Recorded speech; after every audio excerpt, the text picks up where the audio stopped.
Good afternoon and welcome, ladies and gentlemen, to Huawei's main campus here in Shenzhen, and a very warm welcome to all the journalists, analysts and special guests joining us online from across the rest of the world. My name is Guy Hensherwood with Huawei's communication team. I'm the moderator for today's event, and I'd like to thank you all for In fact, that's a reason why a large number of you are still joining us online as opposed to here in Shenzhen. Today's event is being live-streamed in 9 languages, highlighting the global reach of Huawei and the diverse regions where we continue to provide valuable services to all our customers. The ability to connect and communicate has never been more important, and Huawei is developing and delivering communications technology that is making that communication smarter and easier, enabling industry to be increasingly energy efficient, even as the amount of data we use grows exponentially. The agenda of today's event is fairly simple. We'll have around 40 minutes presentation from our 2 Huawei executives, our current rotating chairman, Mr. Guo Ping, and our chief financial officer, Ms. Meng Wanzhou. They will both be speaking in Mandarin with simultaneous translation.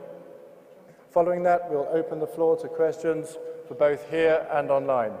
The Q&A session will be with consecutive translation and will last until around 6 p.m. local time this evening. And without further ado, and for the key points in our financial report this year, please join me in giving a very warm welcome to our stage, Ms. Meng Wanzhou. Thank you.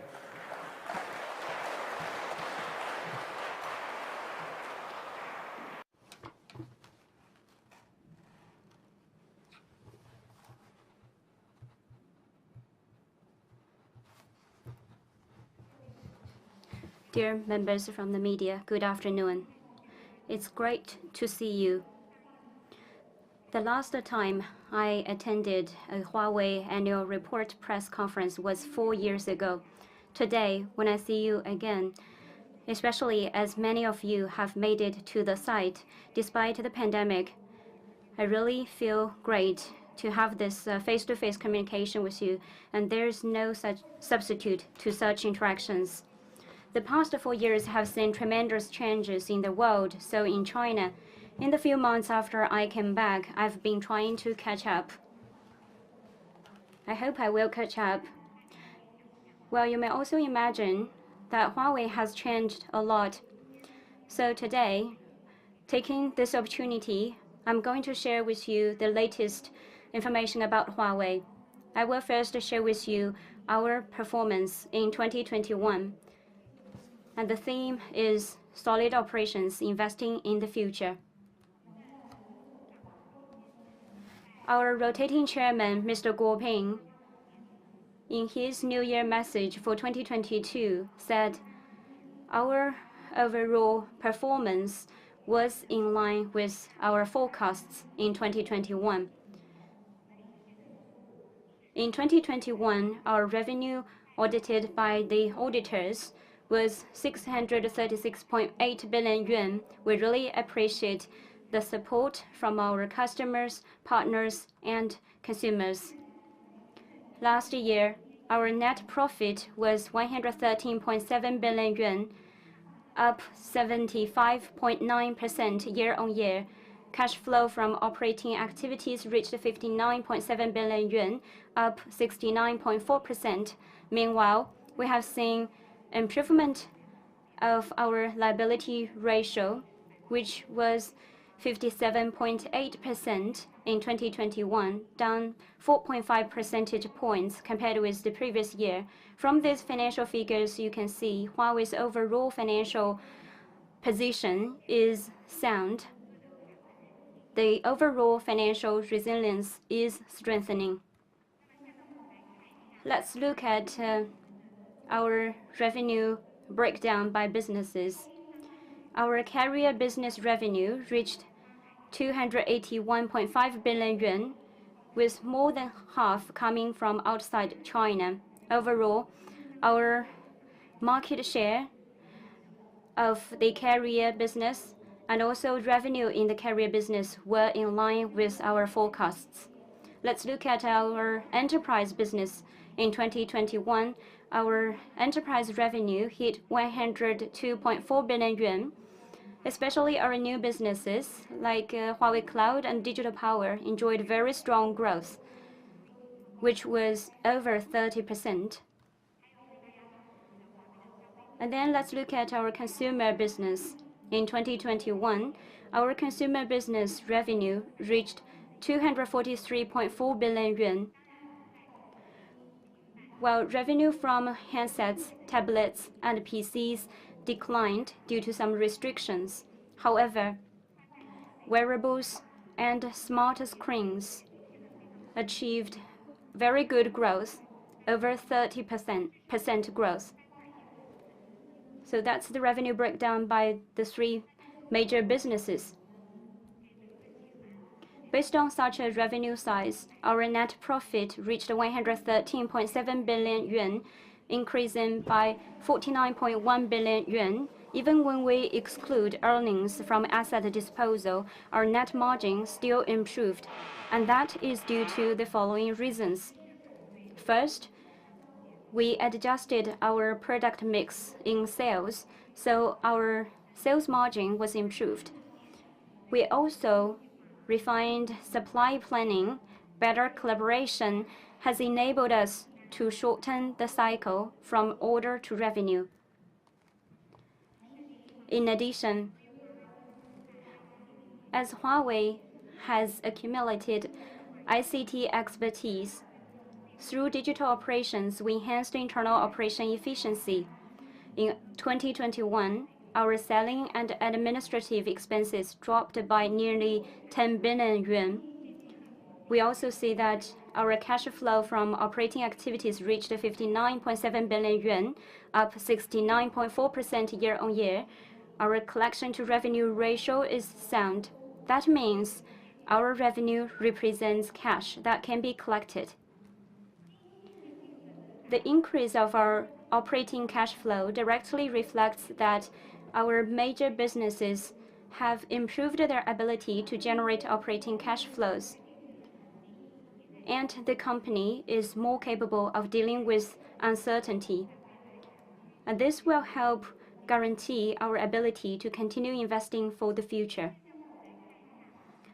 Let's now look at our total asset and liability ratio.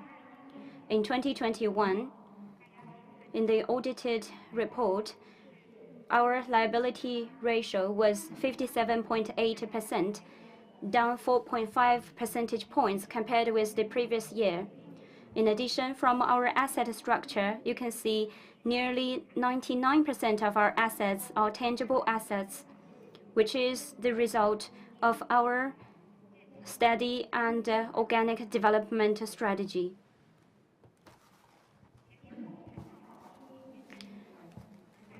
Earlier, I talked about our operating cash flow. You may also want to know the status of our net cash. Net cash is cash and short-term investments minus interest-bearing liabilities. In 2021, our net cash reached 241.2 billion yuan, up 11.9%.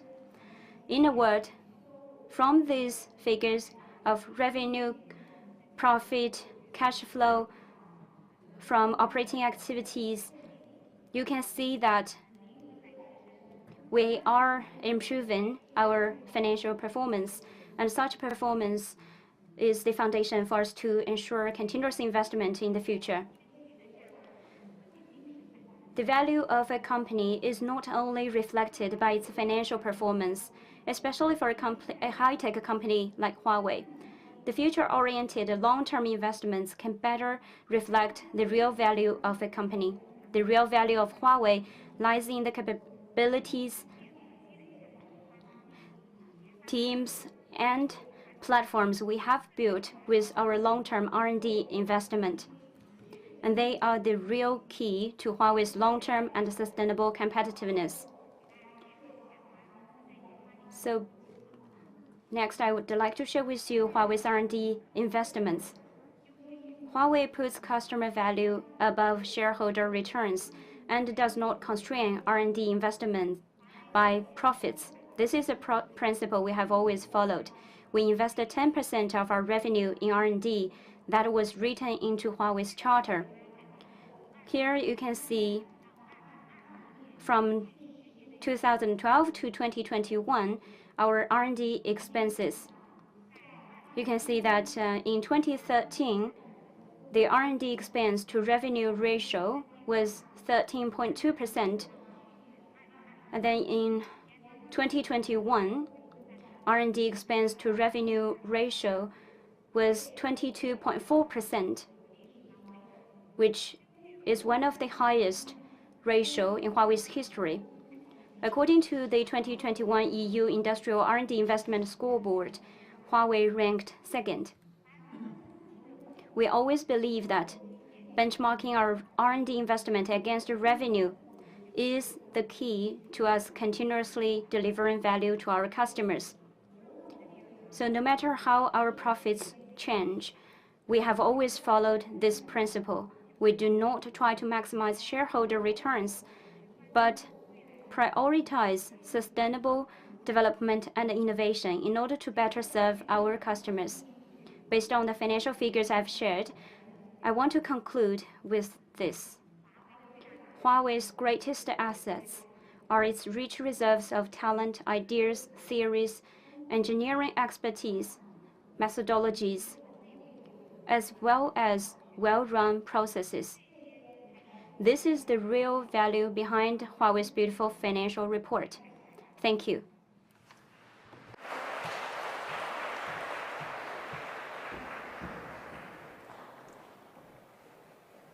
Thank you very much, Ms. Wong. And for the second part of our presentation, please welcome to the stage our current rotating chairman, Mr. Guo Ping.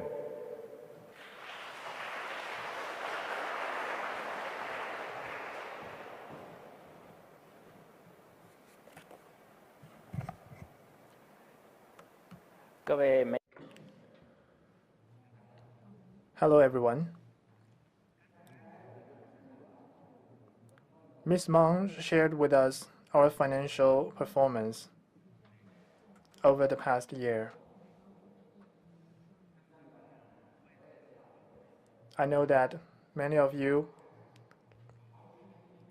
have growing interest in what Huawei will do, and will it maintain its competitiveness, and will it continue enabling customers to achieve successful business outcomes. So next, I'd like to share our thoughts for the future from an operational perspective.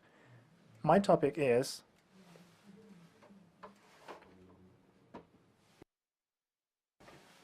reaffirming direction, reshaping paradigms, delivering value. Mr. Ren Zhenfei, our founder, said that an organization should be full of vitality with correct direction. Major trends like digitalization, intelligence, and carbon neutrality are the directions that would define our ongoing development. We will be delivering value to the entire society, and we are making efforts to reshape certain areas. So I will be talking to you and answering your questions through this perspective.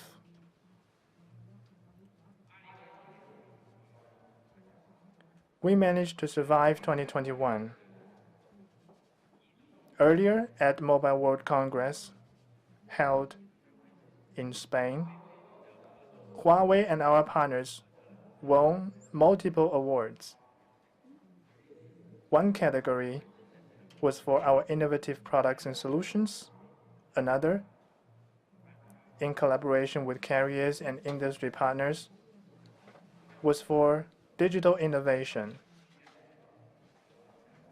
This speaks to the fact that our products and innovation continue to earn the recognition of our customers and industry peers. Of course, as this picture indicates, we still have plenty of challenges ahead of us. In 2022, we will continue our fight for survival and development. In the future, our ability to survive and thrive depends on ongoing heavy investment in R&D. As Ms. Meng mentioned, Huawei invested heavily in engineering and technological innovations and provided our customers with significant business value, and we will continue in this direction moving forward. We are doubling down on our efforts in basic science and cutting-edge technology, where we seek more breakthroughs. Just now, Ms. Meng mentioned that Huawei's R&D investment last year has hit record high. In the future, this heavy investment will continue. We will not be solving our problems by saving. Instead, we will further optimize system architecture, enhance software performance, and probe the depth of scientific theory. At the same time, we hope to solve a number of technology and process challenges for a highly trustworthy and reliable supply chain. As we all know, these days, Huawei is not able to access certain advanced processes. So in order to pull through, we have to increase our strategic investment. When you cannot secure leadership in an individual technology, you have to seek breakthroughs in systems engineering. This approach is similar to building a massive stone structure. The choice of stone is determined by the design of the building, and the frameworks that support it are what bring the stones together in an optimal way. The mission of a system determines how its components are designed, whereas the structures are made to support the system in a holistic way. Allow me to give you a couple of examples. The first involves artificial intelligence. Mobile phones are becoming increasingly intelligent, and a large number of AI-powered applications have become really widespread, like photography and voice recognition. This trend will only continue to grow. But existing AI neural networks consume tons of computing power and electricity. Faced with process improvement bottlenecks and restricted access to advanced processes, if we hope to create AI applications that are more energy efficient and shrink the size of chips, selecting the right materials for our system is critical. Our innovative R&D team used additive neural networks to replace today's AI networks that involve floating point multiplication. Without compromising the core AI functionality, this significantly reduced the scale of floating point multiplication. 16-bit addition compared to 16-bit multiplication can lower the power consumption of AI computing by 88% and reduce circuit size by 76%. This makes our products a better fit for an intelligent world, both powerful and more energy efficient. Another example, sports arenas, cinemas, among many crowded venues are starting to provide their customers with Wi-Fi 6 connections. But when there is a sharp rise in traffic, the interference can get really severe and network connections pretty much grind to a halt. Technically speaking, increasing the SNR is one way of addressing this issue, for example, increasing the number of channels, but the problem of interference are difficult to solve. With restricted access to advanced processes, our R&D team figured out a solution by redesigning component structures. They use smart antenna technology to build virtual lampshades for Wi-Fi signals, just like the shades on lamps in your home. When each lamp has a shade, the beams don't cross, and interference is largely controlled. In an equally dense space, data throughput can be increased by more than 50%, which greatly improves user experience on your Wi-Fi.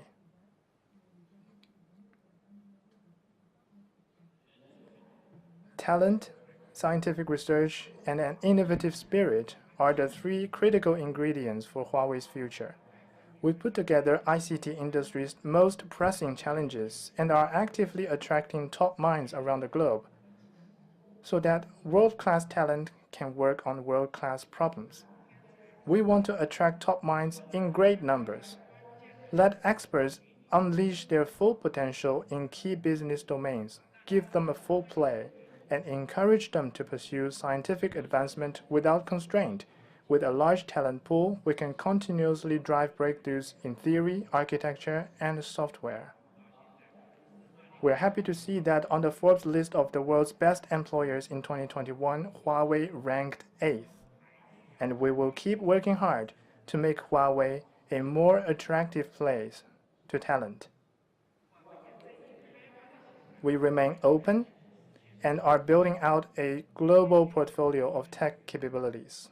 We work closely with local academic communities and the world's top universities to set up joint labs.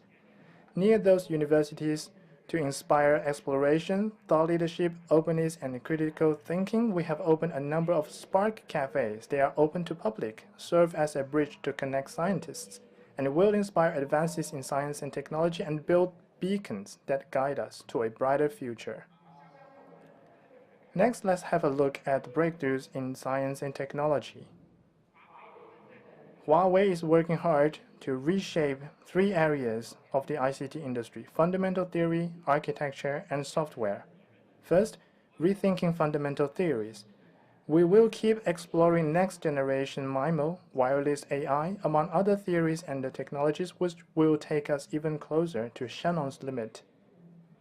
At the same time, we will dive into semantic communications and other new theories, try to go beyond Shannon's limit and create new horizons for the development of the communications industry.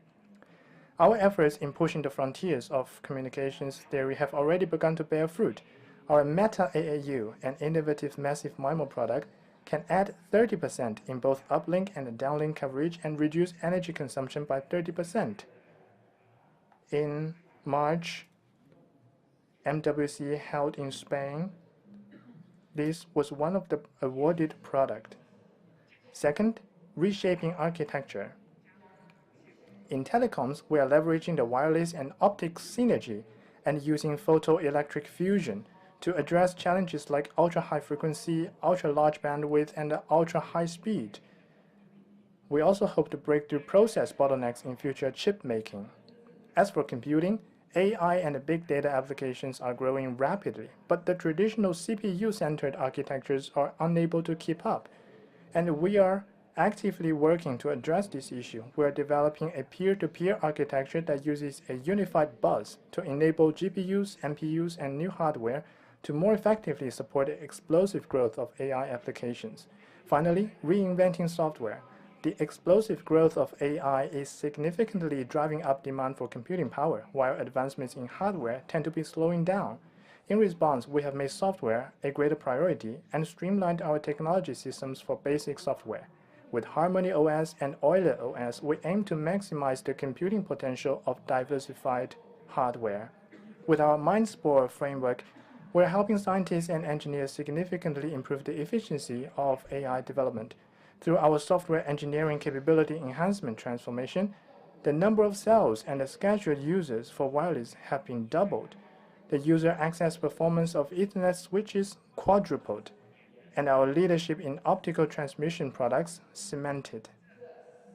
These have enabled us to maintain top-notch product competitiveness despite the challenges we face. We're still working to reshape these 3 areas of the ICT industry, but we are already seeing the results of breakthroughs in certain theories and architectures. Because some materials and processes are withheld from us, we have to use alternative means to enable the same functionality on a given product.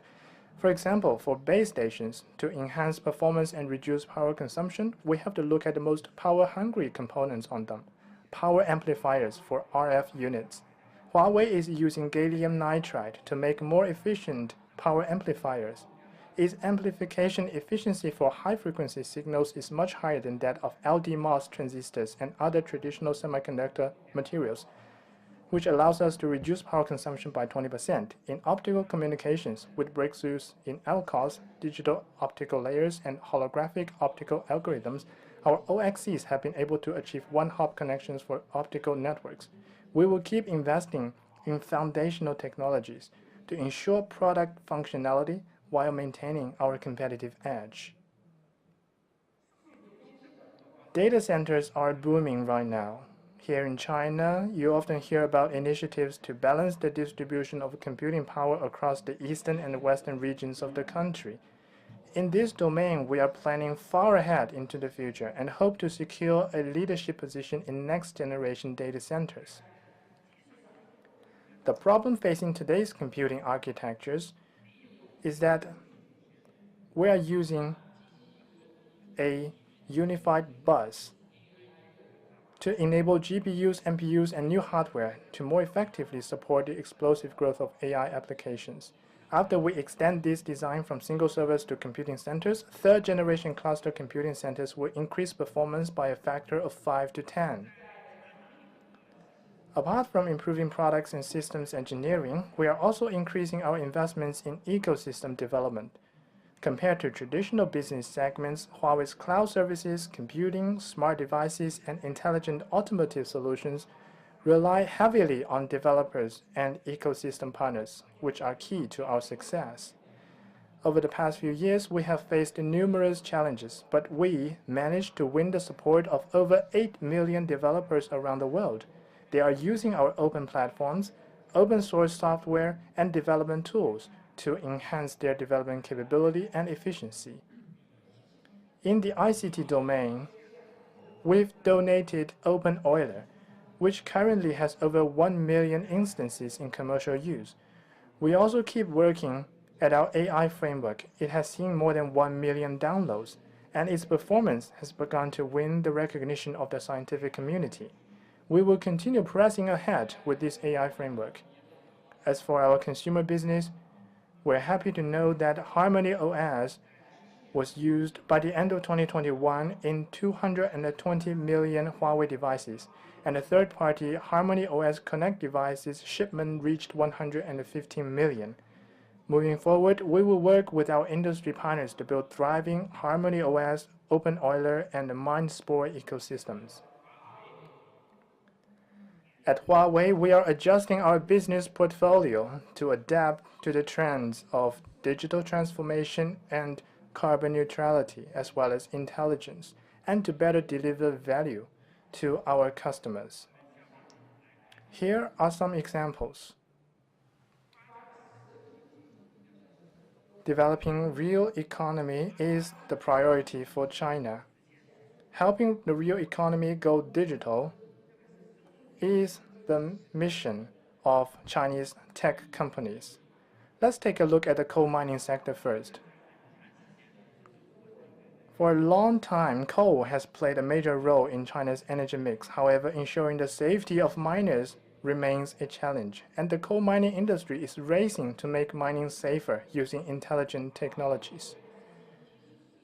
As an ICT infrastructure provider, Huawei will use ICT technologies to help industries build solutions that support comprehensive sensing, real-time interconnections, and intelligent control. For example, panoramic video can reduce the number of workers on the fully mechanized mine phase.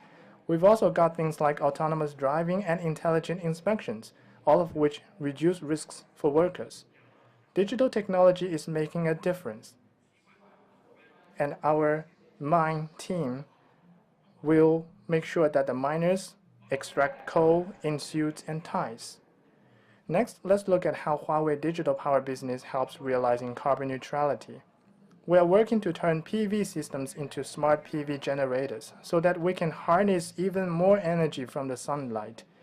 Last year, with our powerful solar inverters, we helped Qinghai build the world's largest PV plant, which has a total installed capacity of 2.2 gigawatt. The plant has already connected to the power grid. It covers an area of 55 square kilometers, which is about the size of 8,000 football fields. It generates 5 billion kilowatt hour of electricity every year, which is enough to supply the whole city of Beijing for nearly half a month. What's more, this project helped improve the local ecosystem. Now you can even find sheep grazing under solar panels and new vegetation growing where desert was. As the ICT industry, of which Huawei is a part, continues to go digital, data centers and communication sites will need more energy. So, we are working to build green and low-carbon data centers and communications networks.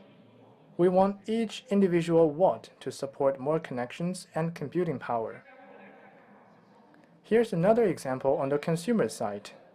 Owing to changes in policy and consumer habits, fitness and health data have gone from being relatively siloed to being shared between smart devices and data platforms.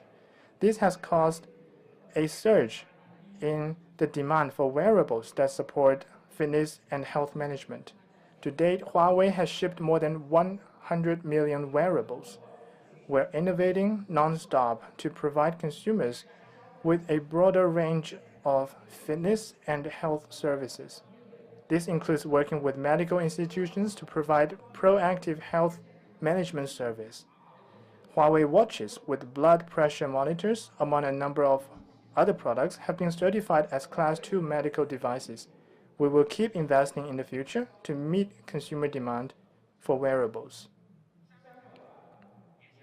Next, I'd like to talk about our intelligent automotive solutions, which have been a subject of growing interest. Let me reiterate our position. Huawei does not make cars. Instead, we are bringing our 30 years of ICT capabilities to the automotive sector. We aim to help car OEMs build better vehicles and sell more of them. We have developed 7 intelligent automotive solutions and launched more than 30 intelligent automotive components. With this, we want to help the automotive industry go intelligent. We work with car OEMs using models like Huawei Insight and the Huawei Zhixuan. We are working with a lot of car OEMs home and abroad. In depth, we will help them build better vehicles and achieve business success. Under this new collaborative model, our development strategy is to provide platforms and grow the ecosystem. Over the past 2 years, we have forged partnerships with over 300 partners, and we will keep increasing our investment in expanding the ecosystem. Together, we will accelerate the transition to intelligent vehicles. Last but not least, I'd like to touch on Huawei Cloud. Last year, we announced our Everything as a Service strategy. With infrastructure as a service, we help enterprises expand their services worldwide. Huawei Cloud now operates in 27 regions with 65 availability zones. With technology as a service, we aim to make innovation easier than ever. We spend more than $10 billion on R&D each year. We are making the fruits of our R&D efforts and ICT expertise available in the form of cloud services to our customers, partners, and developers. We have also built a series of development pipelines for AI applications and software. This helps make software development easier and faster because customers and developers don't have to reinvent the wheel. Instead, they can focus on innovation for specific industry scenarios. With expertise as a service, we are making industry best practices available to developers. To this end, Huawei Cloud released Macroverse APaaS. This platform distills Huawei's innovation and digital transformation experience we've garnered over the years in collaboration with various industries. It also forms the synergy between Huawei Cloud infrastructure, Huawei Business Process and IT Cloud, and Huawei Mobile Services. For cloud-cloud collaboration, this platform also categorizes and integrates industry know-how into API services that are readily accessible to developers, enabling them to innovate for specific industry scenarios. Our fight to survive is not over yet. We are not finishing the 3 reshaping. But no matter what comes our way, we will keep investing. That is the only way forward. Thank you very much.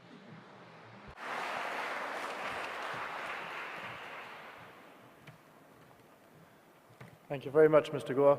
I'd like to invite Madam Wang back onto the stage again, please, as well as our interpreter, Mr. Li Shiyan. Thank you. We will shortly begin our Q&A session. But before we do that, just a few housekeeping points, please. If you'd like to ask a question, please raise your hand, and once I acknowledge you, we will bring over a microphone so that we can hear your questions clearly. For those of you who are online, please raise a digital hand, and when I acknowledge you, please accept the invitation to unmute your microphone when we call upon you to ask a question. For everybody, whether online or offline, please remember to state your name and the organization you represent before you ask a question. We'll allow 1 question per journalist, and that will allow us to get through as many questions as possible in the time allotted to us.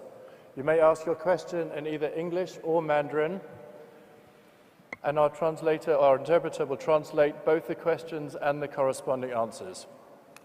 One final point, please, we do understand and accept your interest and care for Ms. Meng, but please understand our speakers will not be able to address any questions regarding Ms. Meng's personal legal case. So please keep your questions focused on our business report and our future strategy. And with that, I think we'll open the floor to questions.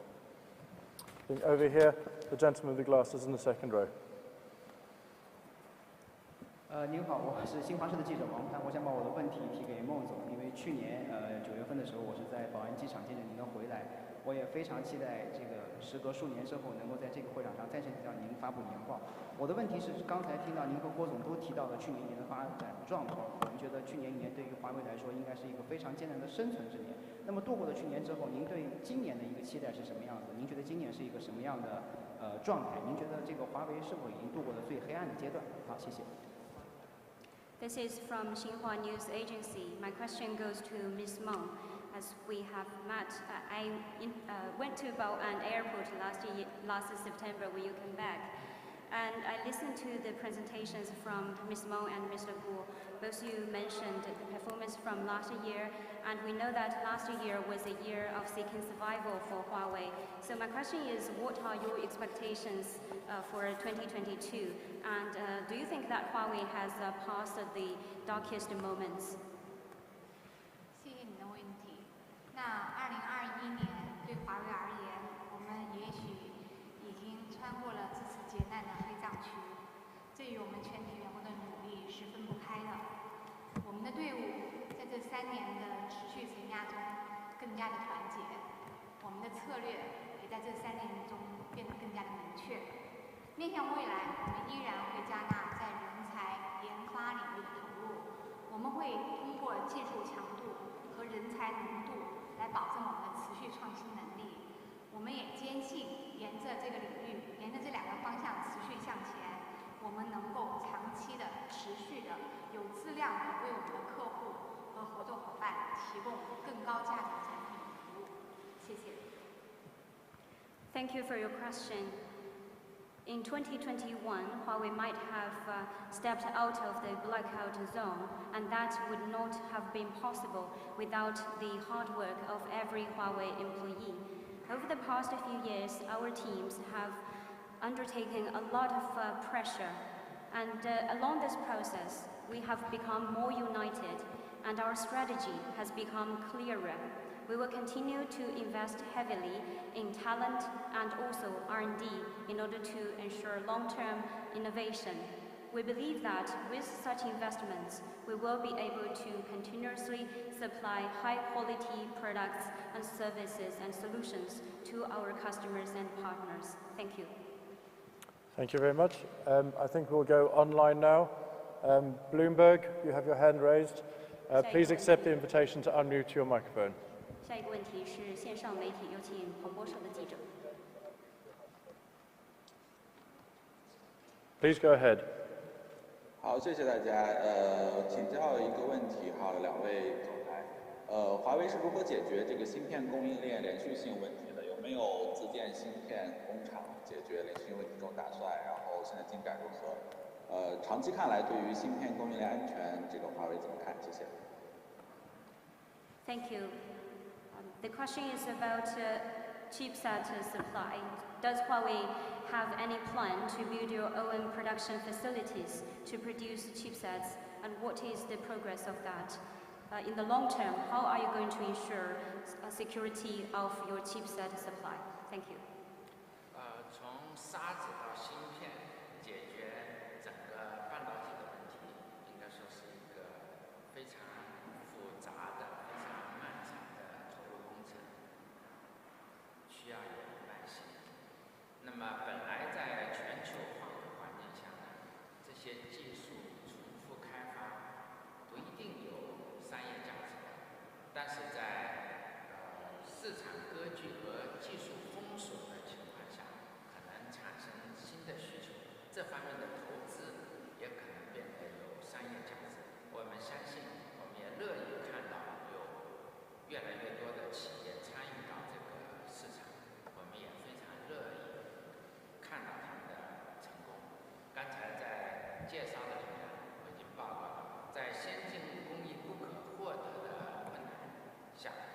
单点技术的领先遇到困难的情况下，我们积极的寻找系统的突破。那么未来的芯片布局，我们的主力通信产品采用多核的结构，支撑软件架构的重构和性能的倍增。应该说呢，相当于为芯片注入了新的生命力。我想在这上面的话，我们能够增加我们的新的持续的供应能力。谢谢。It is very complex and it takes a long time to turn sand into chips. It requires patience. Under globalization, the development or repeated development of some technologies does not make sense. However, when markets are segmented and when the access to certain technologies is blocked, new demands will arise. The investment in such areas makes sense commercially now. So I believe we will see more companies participating in this market, and we will be glad to see these succeed. During my presentation, I also said that when it is difficult to access advanced processes, it may be very challenging for us to achieve leadership at some single technologies. Therefore, we are trying to seek system-level breakthroughs. Our major communication products are using multi-core architecture, so it can support restructuring of our software to enhance performance. That is like injecting a new life into chips. I believe we'll be able to ensure the long-term supply. Thank you. Thank you. We'll take one more question from the floor. This lady, I think you were first here in the blue jacket on the left. 下一个问题。我是中央广播电视总台的记者陈璇，是想向孟总提问。您好，孟总，欢迎您回家。那我刚才有留意到咱们的年报里面，其实2021年华为的利润是很好的，但是营收相较前一年应该是下滑的。为什么会出现这样的情况？那接下来华为准备在哪些方向做重点的调整？谢谢。This is from CCTV. My question goes to Ms. Meng. Ms. Meng, welcome home. In the Huawei 2021 annual report, I've seen that you have very good profits, but your revenue declined year on year. What were the reasons behind, and how are you going to adjust your future directions? Thank you. 谢谢。对于华为的整体的收入规模的下降，主要是有几个原因造成的。一个是过去3年华为在供应连续性上是持续承压的，我想这是大家众所周知的原因。Thank you for your question. There are several reasons behind the decline of revenue in last year.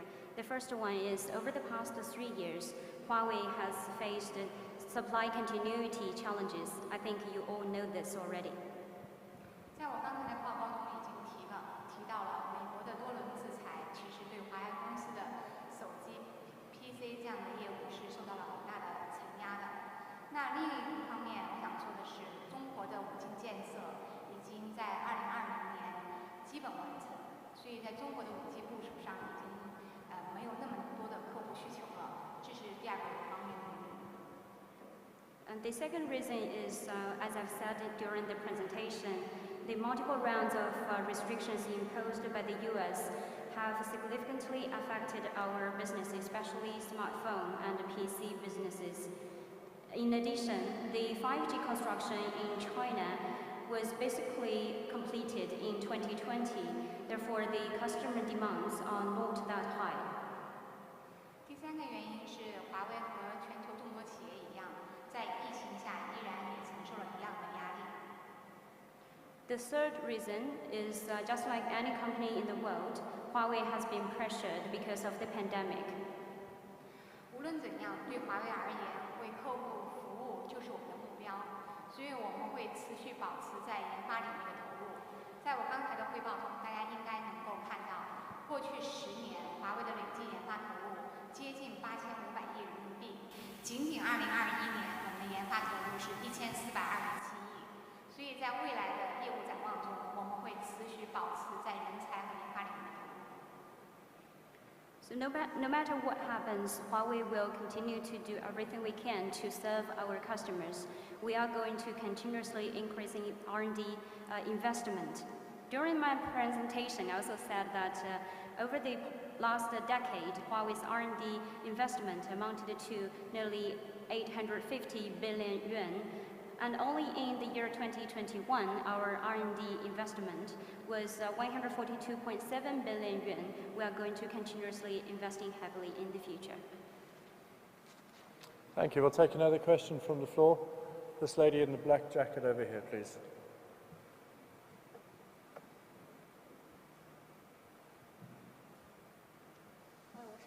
CCTV 的记者，我会用双语提问。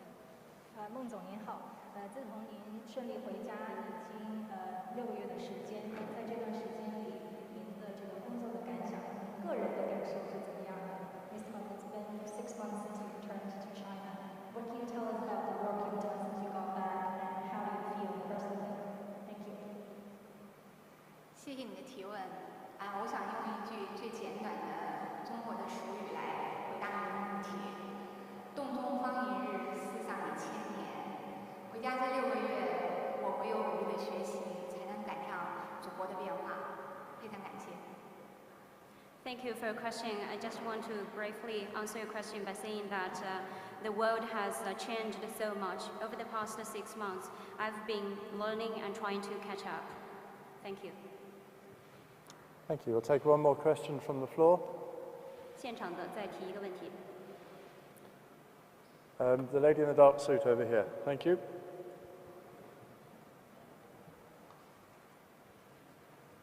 你好，第一财经的记者。如果说过去2年是华为的这个生存阶段，那么现在的话，怎么评价就是现在华为的生存状态？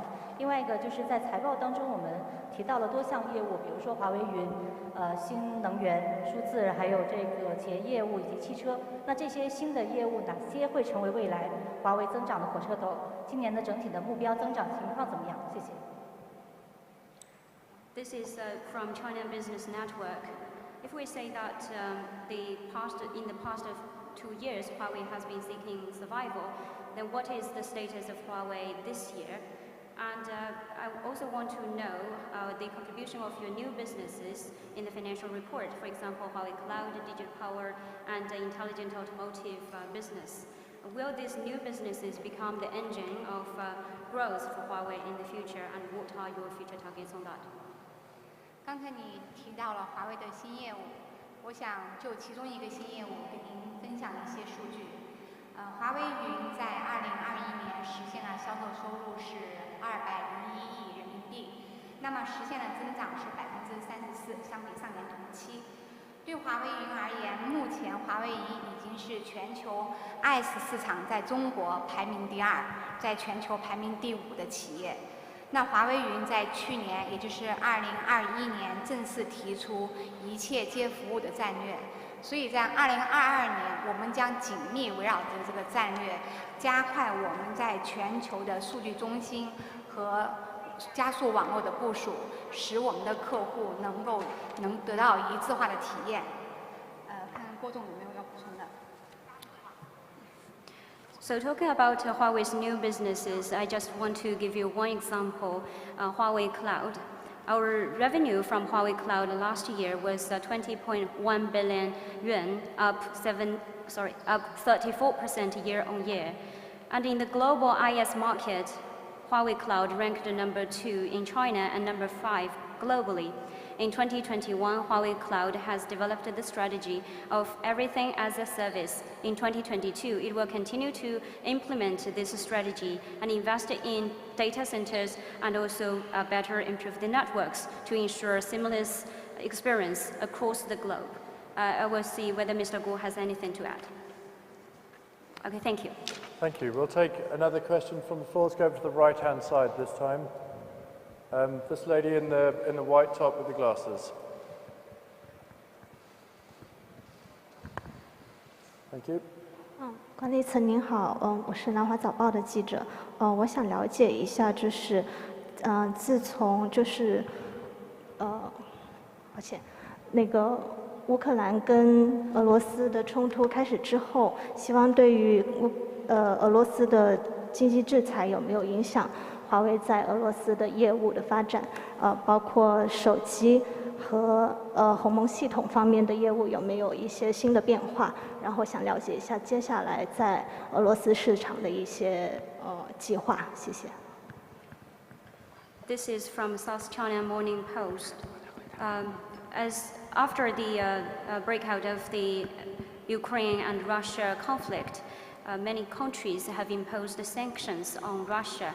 So my question is, does that have any impact on Huawei's business in Russia, especially your smartphone business and also Harmony OS-related business? And what is your future plan in that market?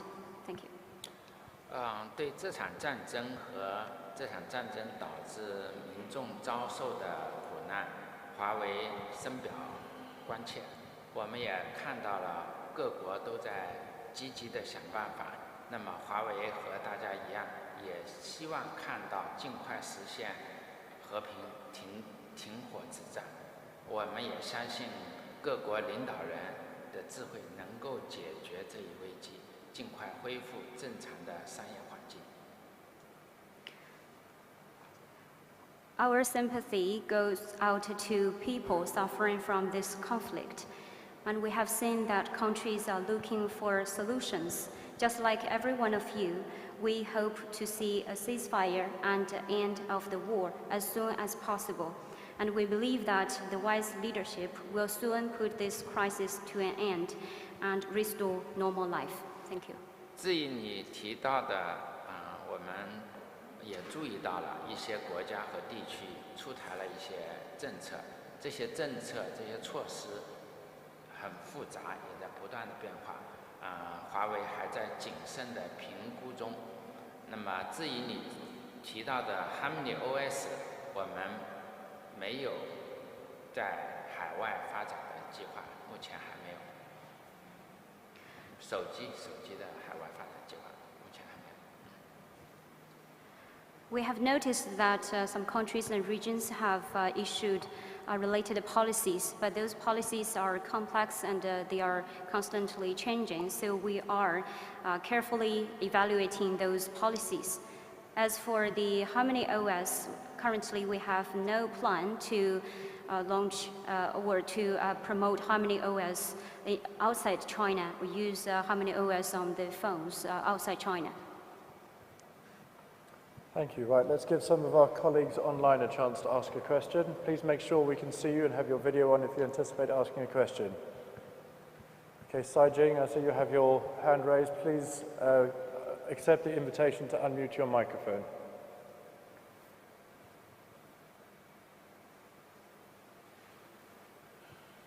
Sai Jing, please go ahead.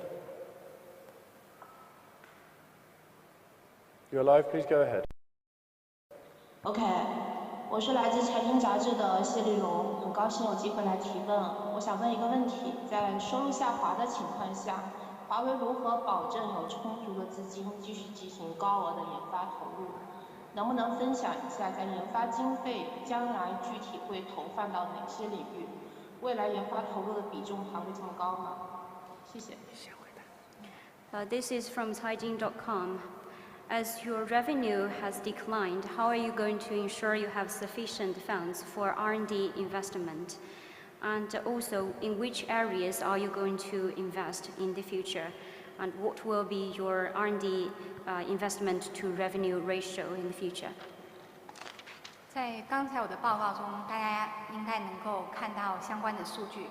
我们的经营性现金流是597亿，相比于上年提升了接近70%。可以看到，我们保持了非常好的收入现金比。那另外一方面，我也给大家重点介绍了净现金的概念。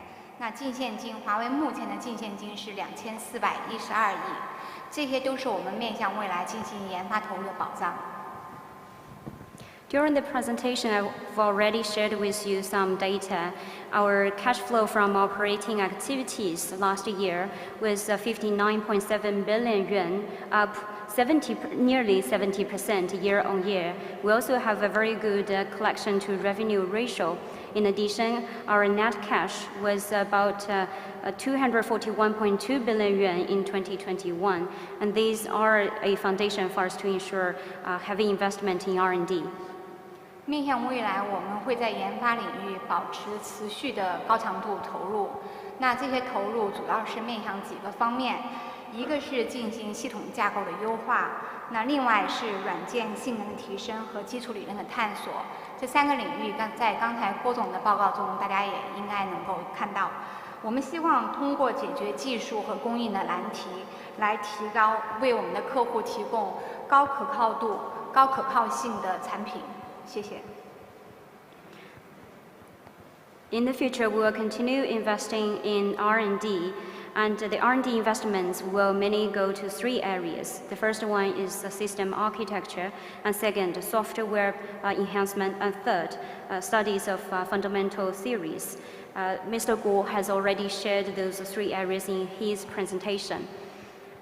Facing these challenges in technology and supply, we are going to continue increasing investment in order to develop a more reliable and trustworthy products to supply to our customers. Thank you. 在具体上我补充一下，在具体上面的话呢，我们的投资会继续聚焦于建立一个可靠可信的供应链，保证华为的产品的连续性和竞争力。在另一方面的话，大家也注意到了，华为的话建立了若干个军团，结合这个数字化、人工智能、智能化和低碳化的诉求，把华为的技术和客户的诉求相结合，创造价值，也为华为这个创造更多的收入和利润。We are going to invest in building a more reliable and trustworthy supply chain to ensure continuity and competitiveness of our products. In addition, Huawei has set up several teams organizations. They are going to link the needs of our customers in digital transformation, intelligence, and low carbon areas. We will try to create more value for our customers while at the same time get more revenue and profit for Huawei. Thank you. I think we'll stay online now. There's people online again. Please remind you to keep your video on if you'd like to ask a question. Let's go with Wall Street Journal now, please. 线上的媒体可以提问。 Hi, good afternoon. Thanks for taking my question. I wanted to just go back to a question about chips. Is Huawei planning to build its own chip manufacturing capabilities? And I was also wondering if the restrictions on Huawei's ability to procure chips has had any impact on its ability to service telecom customers or build new 5G networks. Thanks. I'm sorry, can you repeat the second part of the question? It's not that clear. Sorry, can we unmute the microphone for Wall Street Journal, please, so we can repeat the second half of the question? Yeah, the second part of the question was whether or not the restrictions on Huawei's ability to procure advanced chips has had any impact on its ability to service telecom customers or build new 5G networks. Okay. Thank you. 这个问题是关于芯片的，华为是否有计划建设自己的芯片制造工厂？然后是鉴于华为在采购芯片方面面临着一些限制，那华为将如何去确保在电信服务领域以及5G 网络方面的这个可持续性？我首先给大家一个概念，2019年华为手机5G 手机出货大概是1.2亿，如果是每一颗手机一个基带芯片的话，大概需要1.2亿只那个手机芯片。但是呢，华为2019年大概交付5G 基站是100万。那么如果每个基站的话需要需要一片的话是100万颗芯片，所以它们数量级是完全不一样的。那么你看到我们 To C 业务，特别手机业务，2020年遭遇到了非常大的下滑。但是呢，我们应该说 To B 业务的话呢，我们连续性现在还有保障，这是一方面。第二个方面的话，我刚才介绍了华为研发投资的三个重构，其中特别包括了这个理论的重构和系统的重构，系统架构的重构。那么，比如说用面积换性能，用这个堆叠换性能，那么使得不那么先进的工艺也能够持续华为在未来的产品里面，这个能够具有竞争力。我想的话呢，华为会继续沿着这个方向进行努力。Let me share with you some numbers. In 2029, the shipment of Huawei's 5G. Sorry. In 2019, Huawei's 5G smartphone shipment was 120 million. That means if we use one baseband chip for each smartphone, it would require 120 million pieces of chips. Well, in the same year, we delivered around 1 million 5G base stations. And if we use one chip for one base station, the demand was 1 million pieces. So they are at different order of magnitude. In 2021, you have seen that our consumer business, especially the smartphone business, was declined significantly. But as for 2B business, there is no business continuity issue. And second, as I've said, we are going to invest in R&D, mainly in 3 areas. Especially, we are going to invest in the fundamental theory studies and also improvement of system architecture.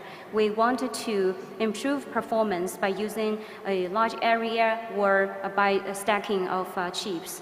So when we are not able to access the very advanced processes, we hope through these kind of means we will still be able to maintain competitiveness of our products, and that is the direction for Huawei in the future. Thank you. May I just remind everybody to state your name as well as the organization you work for before you ask your question. Right, let's take another question from the floor, please. The lady over there in the brown jacket in the 4th row. Thank you.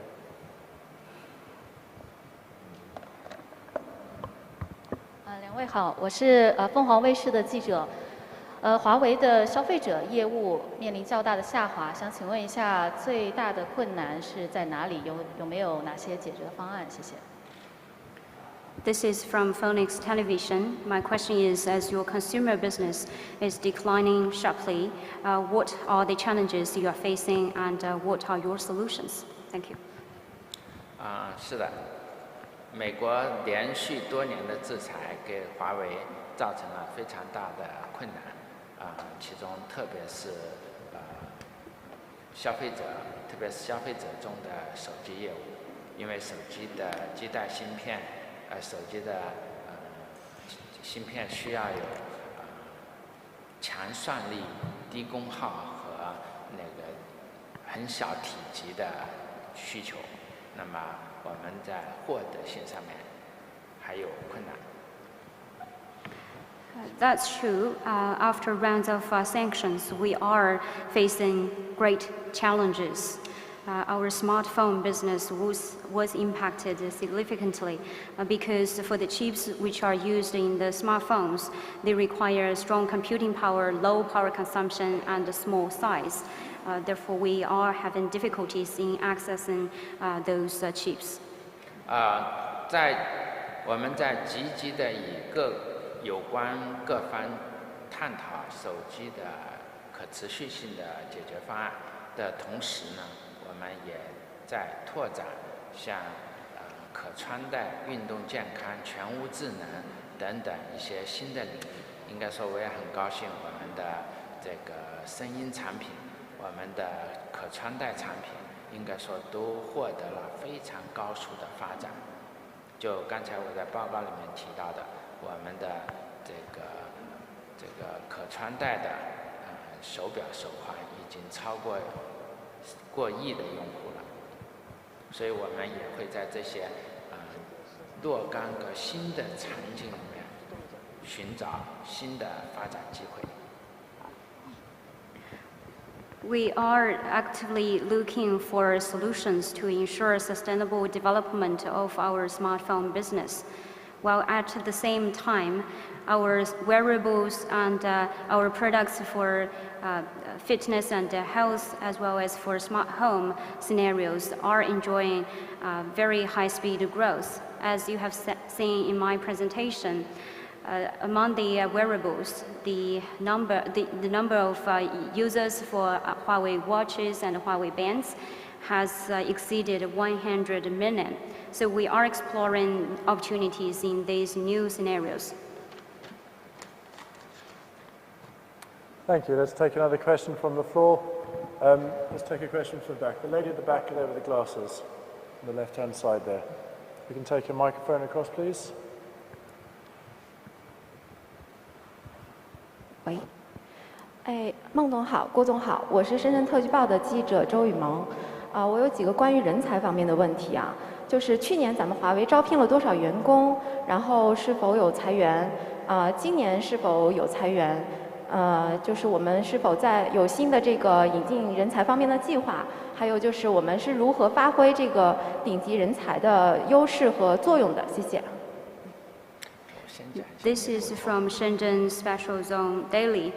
My question is about your talent strategy. Last year, how many new hires you have got in Huawei, and have you laid off employees last year? And do you have plans to lay off employees this year? And what is your plan of recruitment this year? And also, how are you going to leverage the expertise brought by the top talents? Thank you. 谢谢你的提问。你可能也注意到了，人才、科研创新、科研投入和创新精神是华为能够赖以生存和发展的一个基础。所以，华为在任何情况下都会加大对人才，特别是顶尖人才的吸引。要解决华为的长期的生存和发展的问题，靠的是人才，靠的是我们的突破。所以的话呢，我们会持续的加大对人才的吸纳和吸引。Thank you for your question. As I've mentioned earlier, we are going to focus on 3 areas: talent, scientific research, investment, and the spirit of innovation to ensure survival and development of the company, because these are the foundations. No matter under what kind of conditions, we'll continuously try to attract talent, especially the top minds, because we know that to address our survival and development issues in the long run, we have to rely on talent to make breakthroughs. Therefore, we will continuously attracting and introducing hiring talent. Thank you. 去年、前年2年，我们大约招聘了应届优秀毕业生，大概是2.6万人。其中的话呢，有超过300多是我们定义的天才少年。那么2022年呢，我们计划还要招聘1万多应届毕业生。我想重复，只有优秀的人才才能够解决华为这个现在的状况，然后的话呢，使得华为能够进一步的发展。Last year, we hired. Over the last 2 years, we have hired 26,000 campus graduates, and among them, we've hired around 300 top young talents. In 2022, we will hire another more than 10,000 campus graduates. I want to say this again. We have to hire outstanding talent to help us address the challenges that Huawei is facing and to further develop the company. Thank you. Let's take another question from online now. 线上的媒体可以提问。 Okay, let's go to the Middle East. The gentleman from Wal Aqtad Al Amal. Please accept the invitation to unmute your microphone.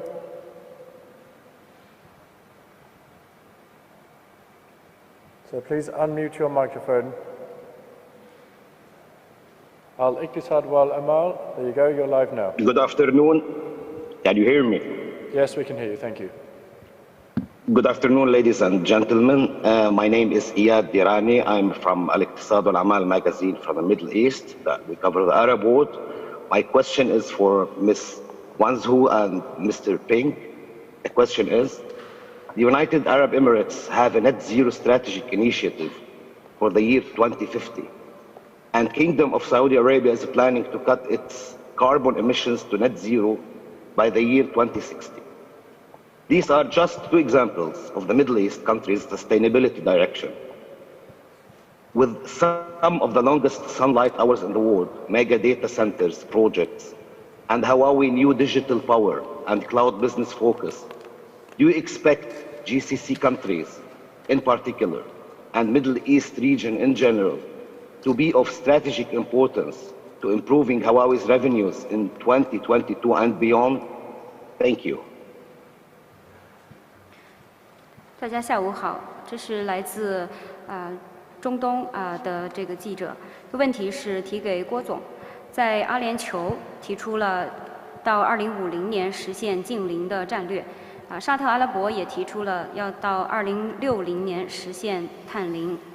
那这只是中东的2个例子，因为中东有最长的日照时间，而且华为在中东也有发展数据中心、数字能源以及云等业务。那对于2022年以及未来而言，中东地区尤其是海湾国家，对于华为是否会更加具有战略意义？中东是华为一个非常重要的一个战略市场，在可见的将来，我们会持续的关注和加大跟中东相应客户的和相应伙伴的合作。Middle East is a very important strategic market for Huawei. We are going to pay more attention and strengthen our cooperation with customers and partners in the Middle East. 我印象很深刻的是，几年前我拜会了中东一个国家的最高领导人，他提到了整个中东他这个国家的电力的构想，他说10%到15%是核能，然后70%、80%的话呢 ，base energy 作为用太阳能，然后的话用天然气作为一个补充能源，有一个非常宏大的构想，而且的话呢，他也提到希望跟华为探讨全面的合作。I was very impressed when several years ago I visited a head of state from the Middle East, and he told me that the ideal portfolio of energy in the Middle East would be 10 to 15% of energy generated by nuclear power, and 70 to 80%, which is the base energy, would mainly come from solar power or supplemented by natural gas energy. That they have a very ambitious plan about that, and they want to have a comprehensive, a wide range of cooperation with Huawei. 我也注意到您刚才说到的阿联酋和沙特都有了非常雄心勃勃的碳中和的这个计划。那么华为的话呢，拥有数字技术、电力电子技术和热管理技术，应该说为中东的早日实现他们的宏伟愿景，实现碳中和，应该有了一个坚实的基础。我们也会进一步的加强我们的投入，帮助我们中东的广大客户实现他们的愿景。I have also noticed what you have mentioned. The Middle East, the UAE and Saudi Arabia have very ambitious goals on carbon neutrality. Huawei has digital technologies, power electronics technologies, as well as thermal management technologies. So these can serve as the foundation for us to help the Middle East to achieve their ambitious goals related to carbon neutrality. And we are also going to continue investing in these technologies to help them to achieve their vision. 顺便说一下，2021年我们重组了我们的业务，成立了华为数字能源公司。这个数字能源公司有包含智能光伏、数据中心能源、智能电动、站点电源和综合智慧能源业务。应该说，在这些的话呢，我们跟中东全球得天独厚的关照条件和数据中心能源的匹配，应该说是有得天独厚的一起创造全球最好样板点的机会。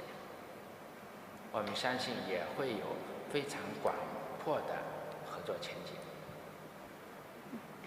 By the way, in 2021, we have restructured our businesses and established a digital power company. And that company focuses on smart PV, data center energy facility, Drive One and site energy facility, as well as integrated smart energy solutions.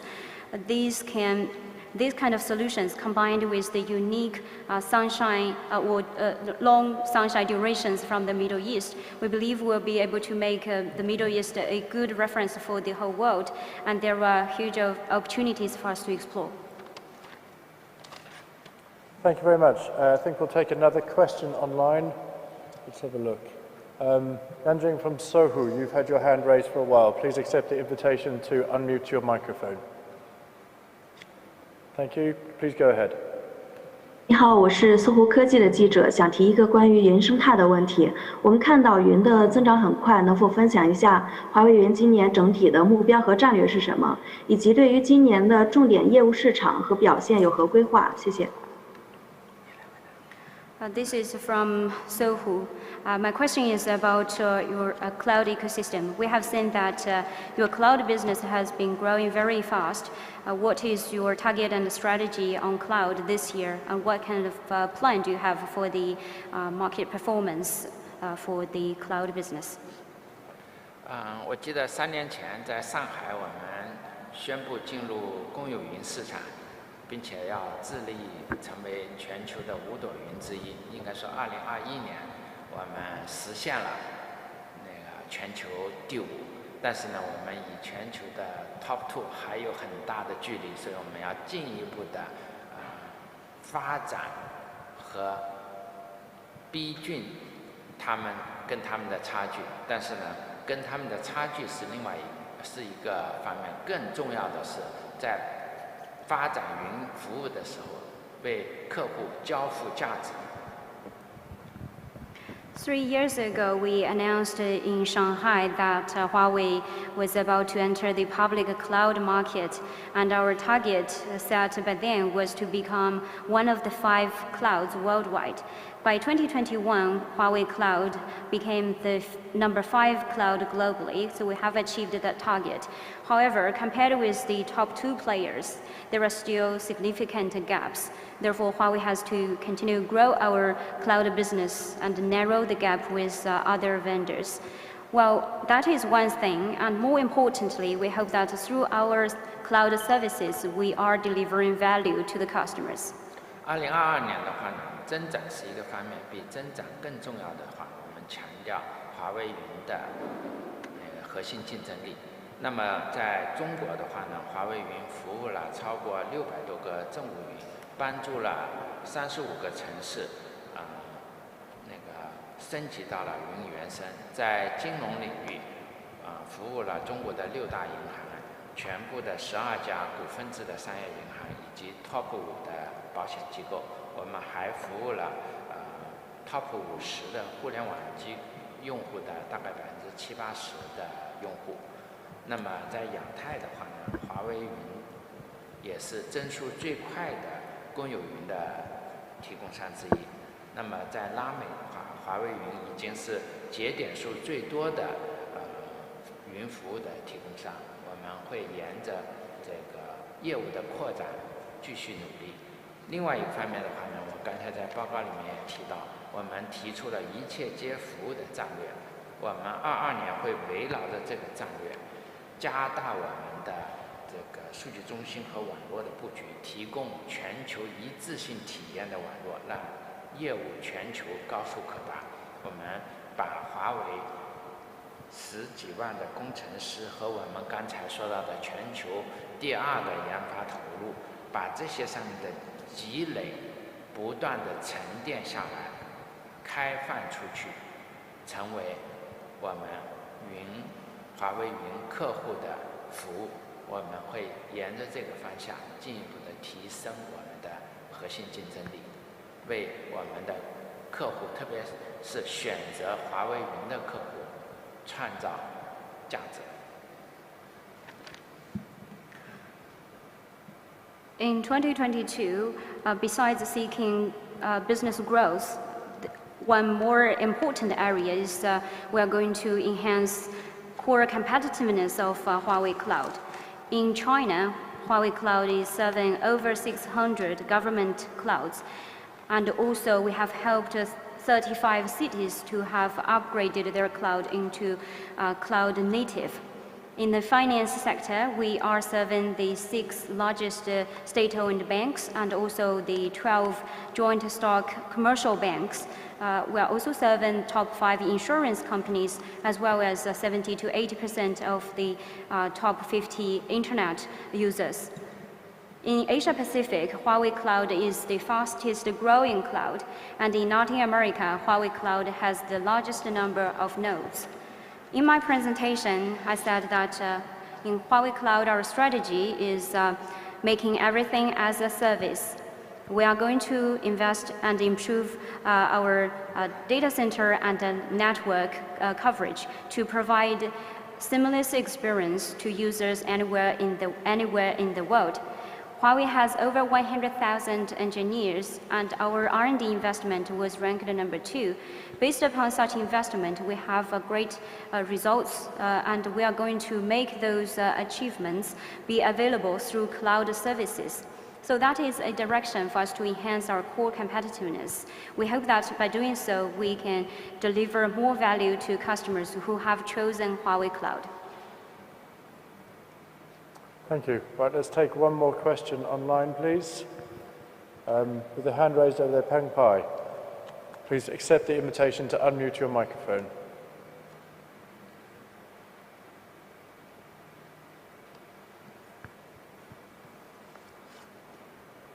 Please accept that invitation to unmute your microphone.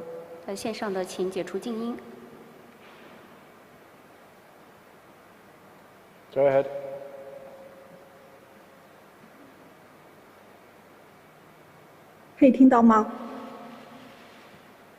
Yes, we can. 我们可以听到。We can hear you. 两位领导好，我澎湃新闻的记者，我今天想问一个有关华为军团的这个问题啊，因为你们已经成立了好几个军团，我想问一下，就目前的军团的业务开展的怎么样？这当初成立军团的目的是什么？是一种比较军事化的管理的组织嘛？未来这种模式会推广到所有的业务吗？谢谢。This is from the paper. My question is about the dedicated teams organizations in Huawei. As we know, you have established several teams. What is the progress of those businesses?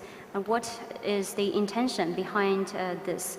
And also, are you using a kind of military management for these teams? And will you promote this model to all businesses in the future?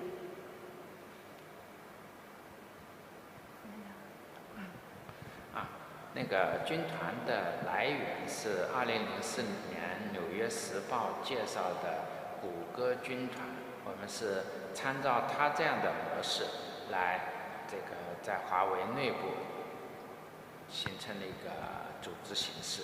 那么通过军团的4点的话，缩短管理的链条，快速的满足客户的需求，从而创造商业价值和社会价值。那么简单的说，在华为公司里面，军团是代表客户、代表行业来在公司寻找合适的技术。然后面向客户的话，军团代表华为公司和我们的合作伙伴一起寻找解决的方案。我们整个希望这样的实现，把简单留给客户，把复杂留给华为自己。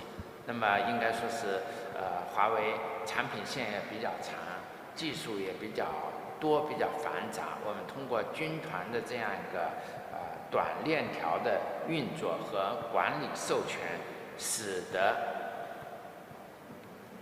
给我们的客户和更容易跟华为做生意。我们希望这种试点的话呢，能为客户也为华为创造一个新的共赢的商业模式。In 2004, there was an article in the New York Times talking about Google's army of PhDs.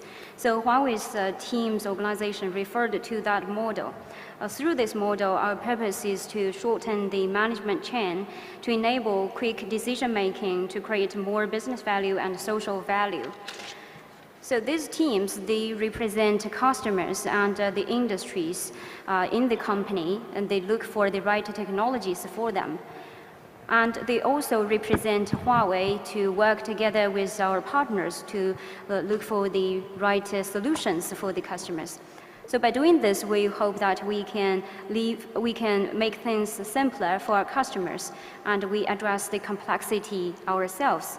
As Huawei has a lot of product lines and complex technologies, so we hope through this kind of team structure, we're able to shorten the management chain and better delegate authorities to make it easier for customers to do business with Huawei. We hope that through such pilots, we can achieve a win-win with our customers. Thank you. We've got time for just about 2 more questions. We'll take 1 more online. Jakarta Globe, please. Let's go ahead. 我们还有时间提2个问题，先有请线上的媒体。 You've had your hand raised for a while, so Jakarta Globe, please accept it. There you go. Yes. I'm Nada from the Jakarta Globe. I would like to ask, how does Huawei perceive digital transformation in Southeast Asia, especially in Indonesia, and how can Huawei contribute to this trend? Thank you. 我的问题是，华为如何看待东南亚，尤其是印尼的数字化转型？还有华为将如何助力东南亚的数字化转型？东南亚的数字化转型的发展非常的迅速。我记得是2021东南亚数字转型的规划里面，预计2030年数字化的业务要超过1万亿美元。那么，对于数字化转型的东南亚来说，是一个华为非常重视的，也非常愿意持续投入的战略性的市场。我们希望东南亚国家利用5G、AI、云计算等等技术，成为跨越式发展的一个机会。那么华为也希望在亚太为亚太，在东南亚数字化转型中成为一个关键的贡献者。We know that Southeast Asia has been running very fast in going digital. According to the 2021 economy SEA, we know that by 2030, it is the digital transformation market is expected to reach $1 trillion. This is a very important strategic market for Huawei. So we hope that our 5G, AI, and cloud computing technologies can support Southeast Asia to achieve more rapid development in their digital transformation journeys. Huawei's strategy is that we are in Asia Pacific and we are for Asia Pacific. We hope that Huawei will be a key contributor in the digital transformation journey of Southeast Asia. 印尼是东盟最大的经济体，我非常印象深刻，也非常感谢1月底的时候印尼的统筹部长卢胡特还在疫情之下专门来访问了华为。那么我们跟印尼广泛的探讨，在 ICT 基础设施在数字化转型，特别是在5G 网络、云基础设施以及印尼的新首都建设的广泛的机会。那么华为的话呢，在过去21年，在2021年也为印尼的偏远地区提供4G 服务，实现更多的人员实现互联网的连接。同时的话呢，华为也把为印尼、为东南亚国家培养数字化人才当成一个非常重要的合作方面。那么在亚太地区的话呢，我们将投资5000万美元，在未来培养50万名数字化人才。在印尼的时候，在印尼我们承诺5年内为印尼培养10万名当地人才和1000名 ICT 的讲师。我们希望通过东盟学院等等这些人才培训的机制，努力的实现更丰富的东盟国家的数字化人才的计划。Indonesia is the largest economy in ASEAN. I was very impressed, and we were very grateful to have received a minister from Indonesia in the end of January to have a visit in Huawei. During that visit, we discussed a lot of topics like ICT infrastructure, digital transformation, 5G, cloud, and also the construction of a new capital with that minister.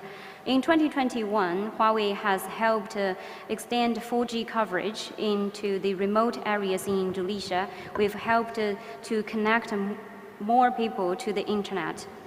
In Indonesia, we can work with stakeholders to develop talent for Southeast Asia region too.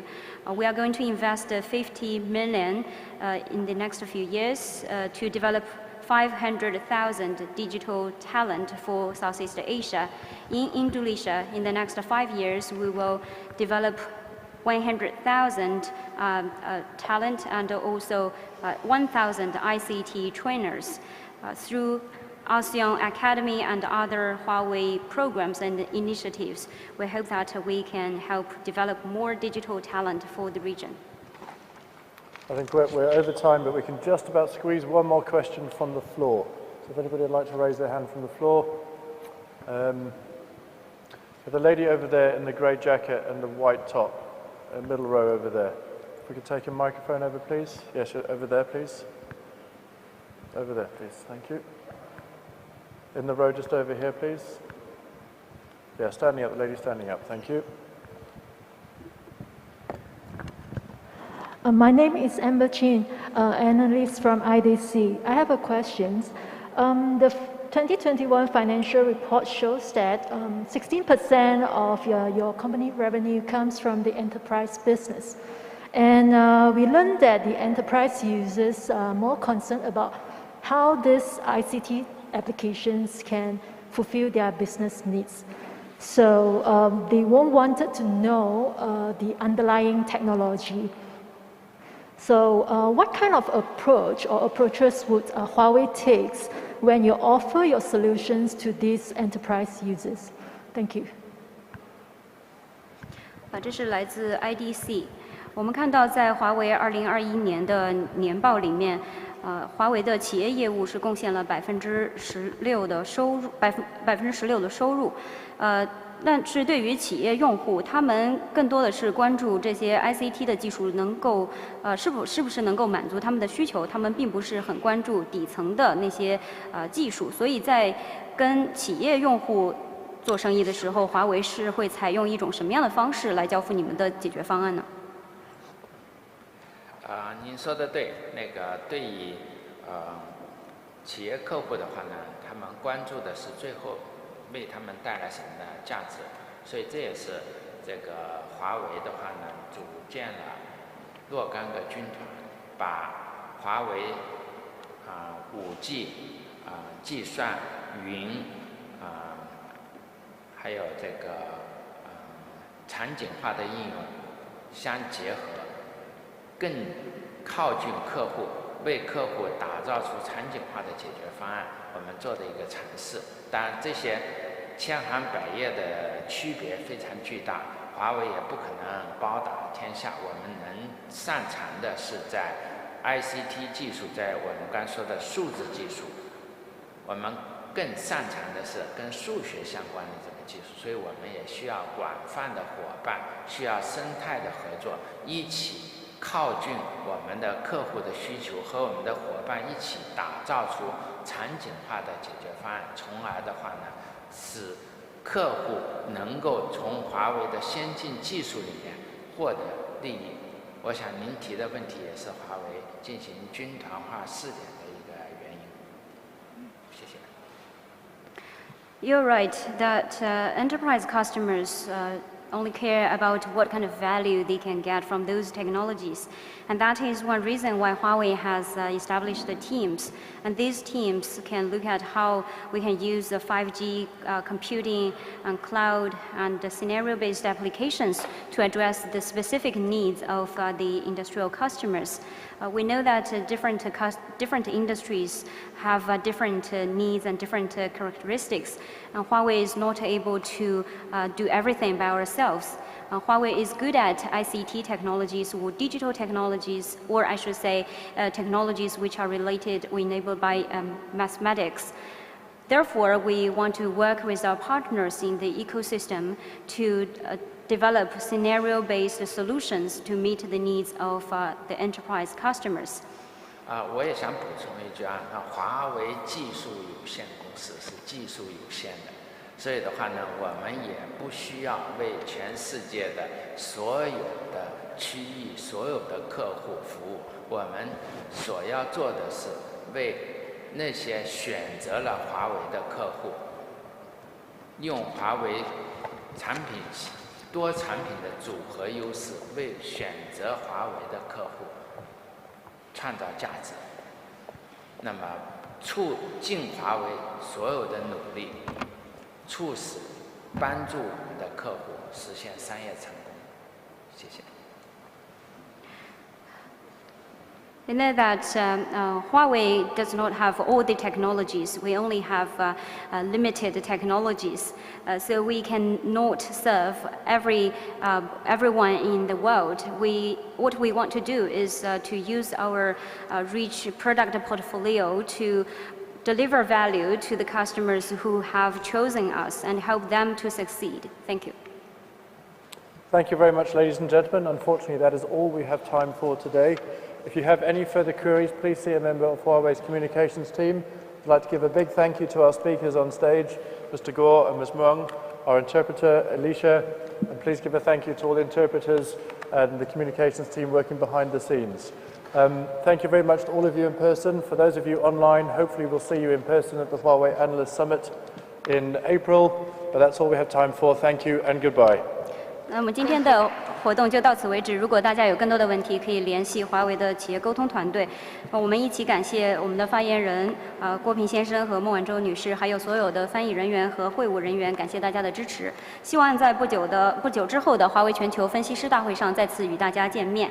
非常感谢大家，再见。